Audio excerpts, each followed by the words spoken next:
টাকা তুমি বড়ই দামি, অনেক কিছুই পারো। হঠাৎ তুমি শত্রু বানাও, হঠাৎ আপন করো। টাকা তুমি বসুন্ধরায় শুকনো চোখের জল, প্রিয়জনের মনের খোরাক, ভালোবাসার ছল।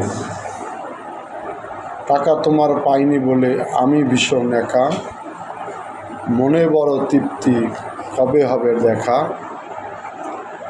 সবচেয়ে সুখী মানুষ সে যে অল্পতে সন্তুষ্ট হয় এবং অল্পতেই বলে আলহামদুলিল্লাহ। টাকার ঋণ একসময় পরিশোধ করা যায়, কিন্তু দুঃসময় যারা পাশে থাকে তাদের ঋণ কোনোদিনই শোধ করা যায় না।